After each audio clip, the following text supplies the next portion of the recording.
Hey everybody, Hat Creature here. So, this is the follow-up video to the Survivor balance changes. This one is centered around Mastermind changes. I would like to remind everybody who watches that I did not make these changes. I am only showcasing these changes from an awesome viewer of mine. So, when you go to criticize, please do not criticize me. Please do not call me biased. Please do not hate on me for reading. Because if you hate me for reading, then you are illiterate.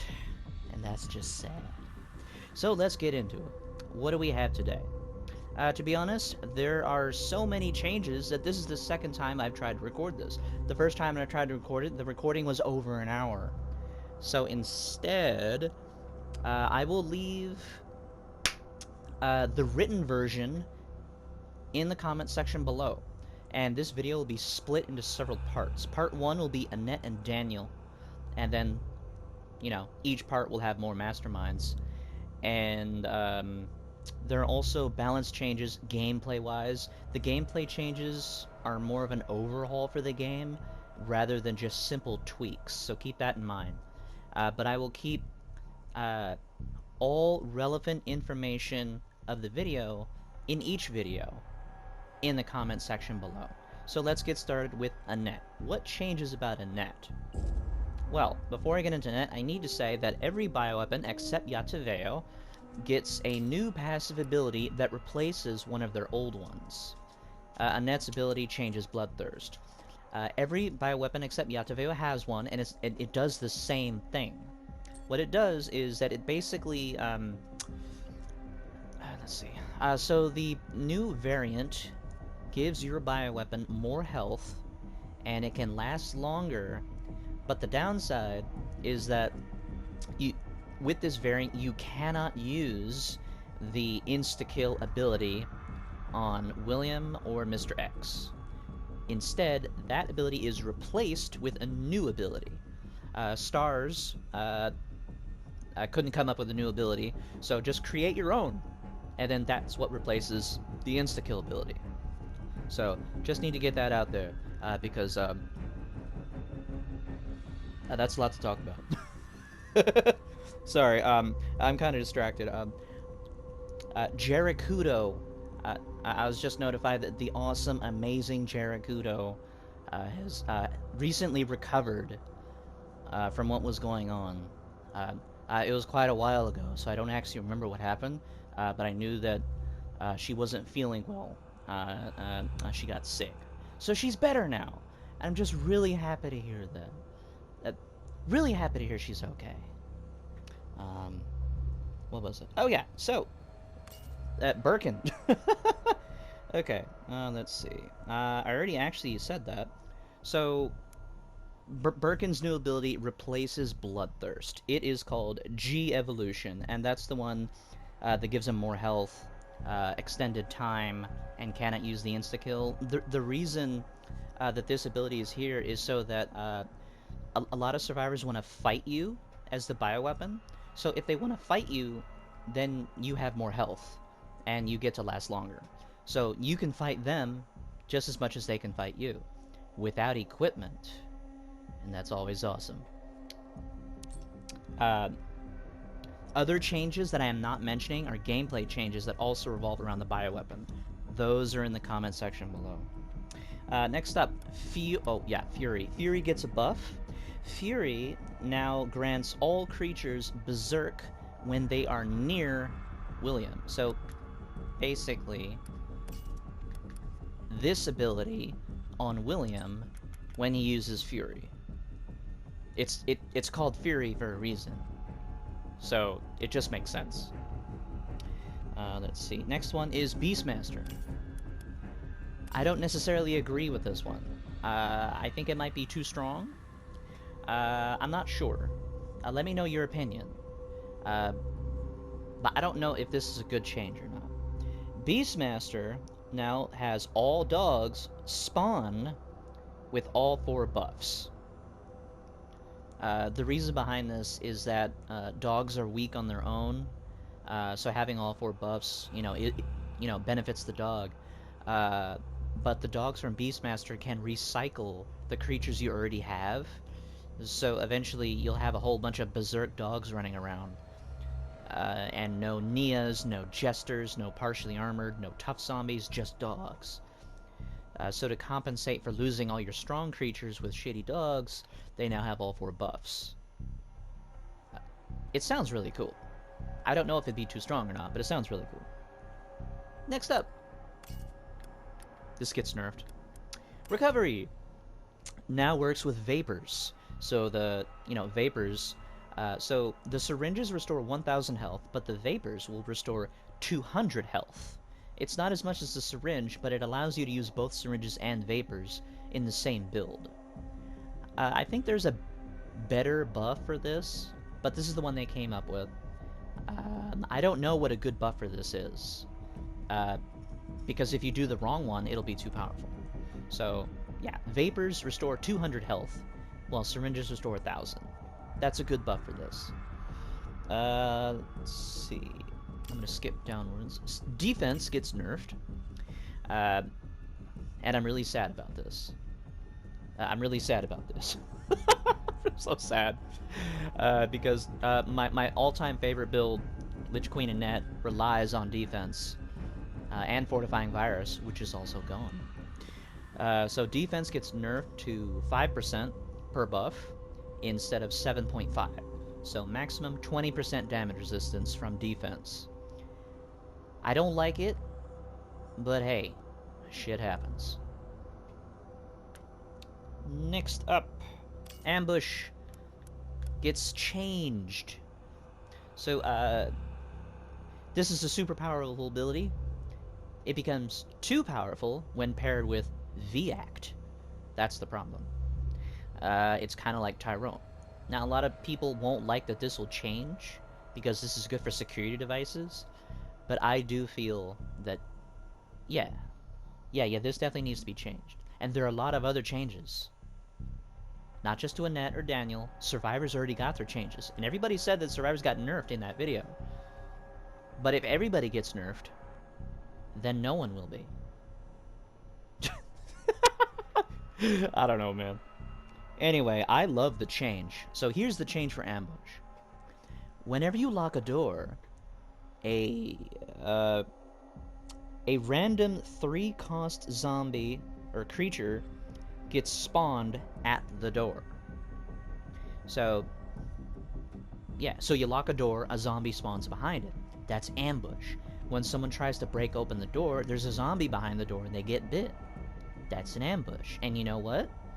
If Spencer's level 3 locks work with lockdown, then Ambush will work with lockdown trap as well.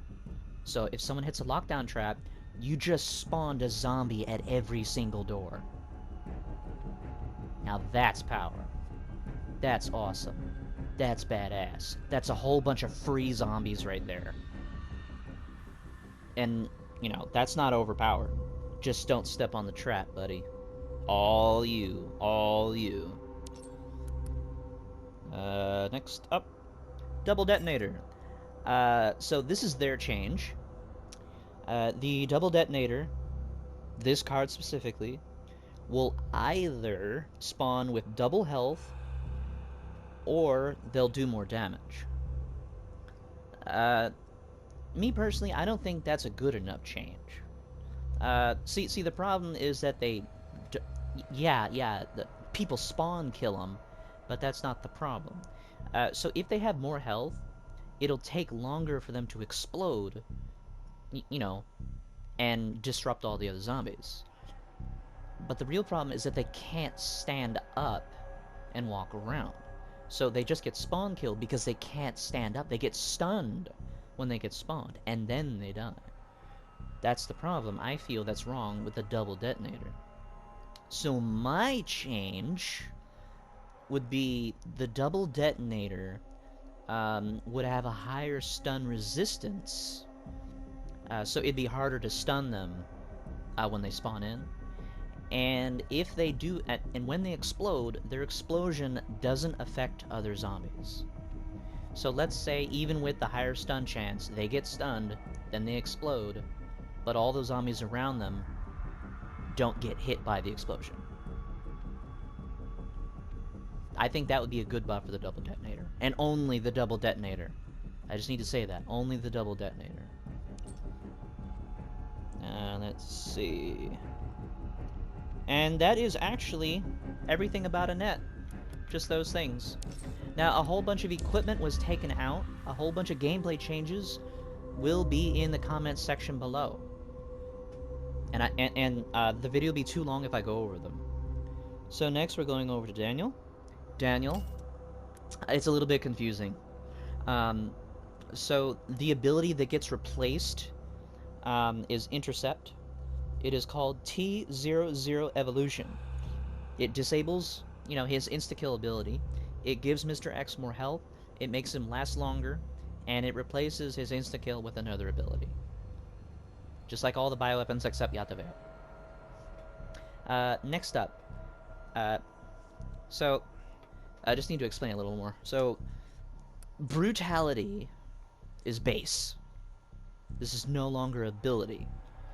It's base. Why is it base? And why is that okay? It is okay. Because fact, everyone uses brutality over windup and definitely intercept. Some people would choose windup, but most people choose brutality. So if everyone can agree that brutality is the only skill worth using just because it increases punch speed and damage, and it's the only skill worth using, then that is why it should be on every single variant. That is why this is now base. Okay, and this gets replaced with a different ability. Next, Intercept gets combined with Windup. So not only can you do more damage with your Bull Rush, but you also have that move where you can randomly throw survivors to the side. Randomly throw survivors to the ground. It just combines both abilities. So, Windup will become the best skill, because you do more damage with your normal punches, you do more damage with Bull Rush, which is awesome, and then you can throw survivors to the ground randomly. That is the 100% Mr. X from Resident Evil 2. Yeah, that's an awesome skill.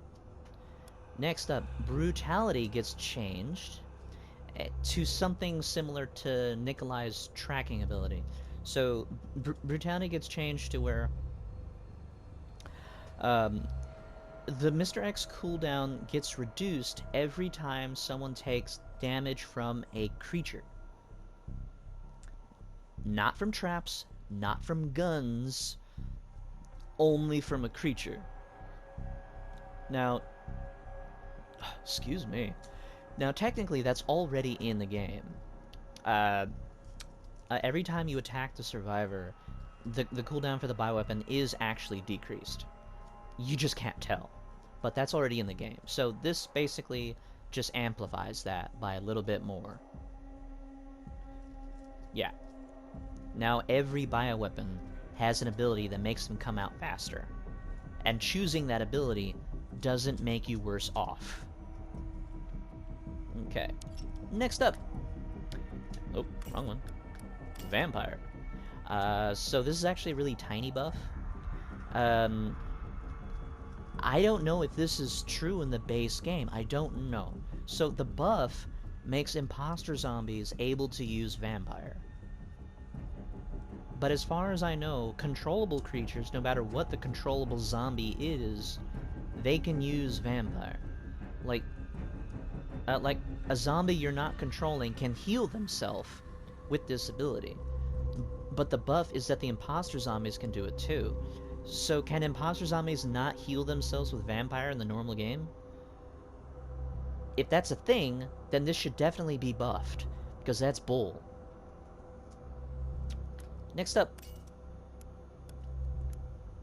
Wow, all of these get changed. Sadist. So it still does damage, but it also has beta strain. So you do 50% more damage when you control a creature, and you have beta strain. But that is not overpowered, and I will tell you why. So, it is not overpowered purely because Beta Strain sucks. Beta Strain is counterable. If it is counterable, then it is not overpowered. Beta Strain is an equipment that decreases... Beta Strain increases your stun resistance. It is not endurance. It just increases your stun resistance. Now, they didn't say Beta Strain 1 or 2, but it doesn't matter which one it is, because shotguns counter beta resistance. A Beta Strain. Shotguns counter Beta Strain. Grenades counter Beta Strain. Kicks counter Beta Strain. Shooting someone with anything at all whatsoever counters Beta Strain. Hitting you with a baseball bat, a 2x4, a torch counters Beta Strain.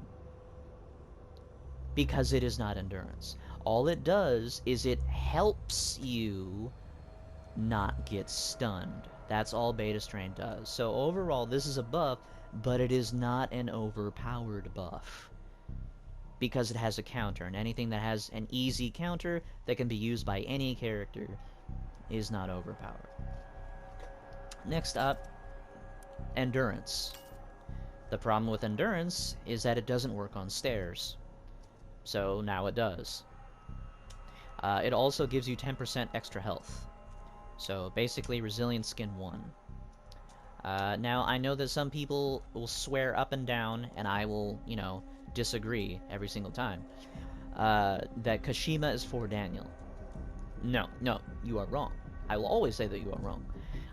But the buff reinforces the belief that you need the Kashima for Daniel because it gives you extra health.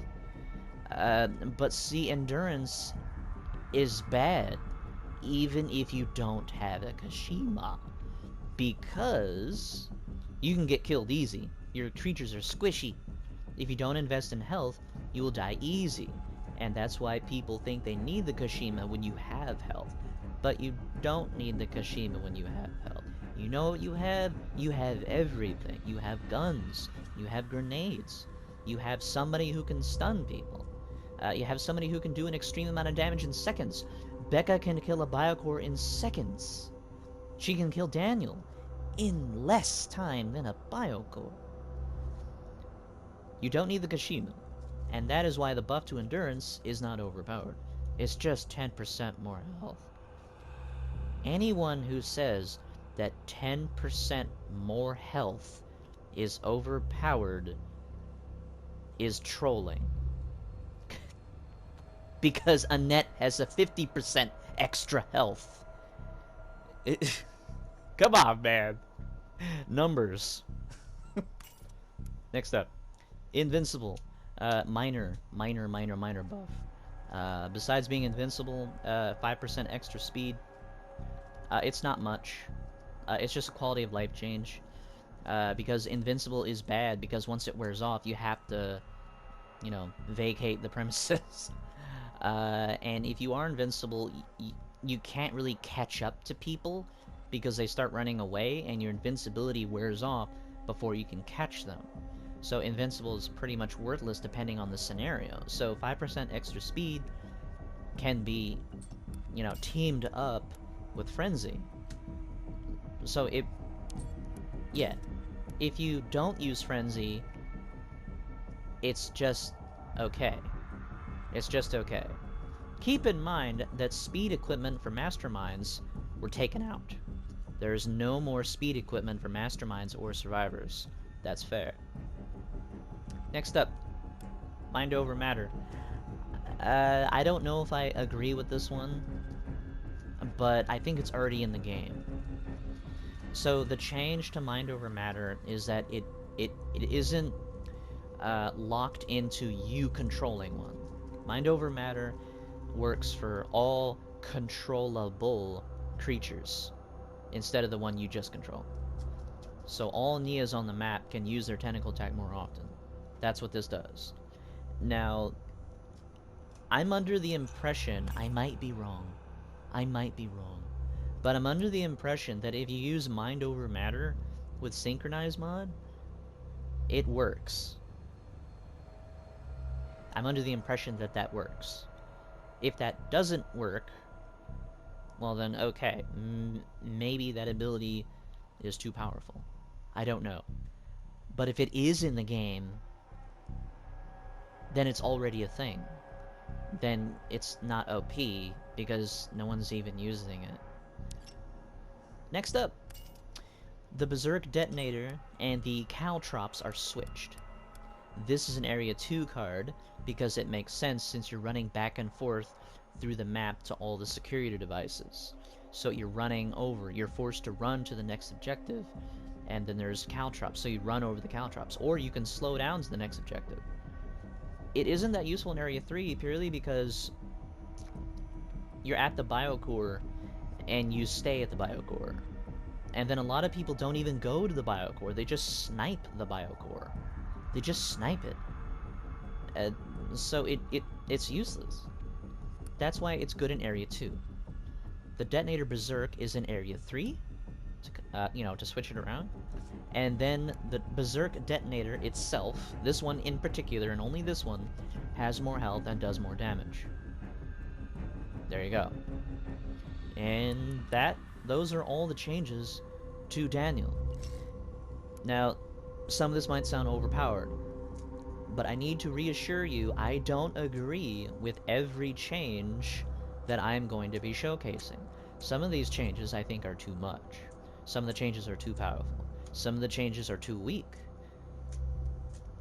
Even though I'm a Mastermind main, I still want balance. I still want everybody to have fun. I want everybody to play the game and feel like they have a chance. It is unreasonable that the only Survivor teams that can win are good teams on comms. It is unreasonable that the only Mastermind who has an almost definitive chance of winning is Spencer. Both of those are extremes, and there should not be extremes. It should be perfect. It should be flush. It should feel good. Everybody should have a chance. I am not biased. I play Survivor. I enjoy playing Survivor. I just prefer Mastermind because I like being the bad guy. I don't like being the good guy. Being the good guy is boring. Everybody's the good guy. And it is so boring. So that's why I prefer the Mastermind. But I love horror. I love survival horror. So I love Survivor. And anybody who feels that I don't care about Survivors, you are wrong. I do care. And if you don't feel that way, that's okay. I agree to disagree. You think I don't have feelings. I say you're closed-minded. And that's worse. Because, I have an open mind. I will listen to you. But will you listen to me? I can change my mind. Can you? That's important. So thank you everybody for watching. Part 2 will be... oh, it's right there. Alex and Spencer. In the comment section below will be the list of balance changes for normal gameplay and the written version of Annette and Daniel. Some of the gameplay changes will only be revealed on certain characters because I need to go over those specifically. Because if I don't explain those specific ones, then people might get confused and just cry OP. So I'm going to be going over those when I probably get to Spencer. Thank everybody for watching, and as always, have a great day.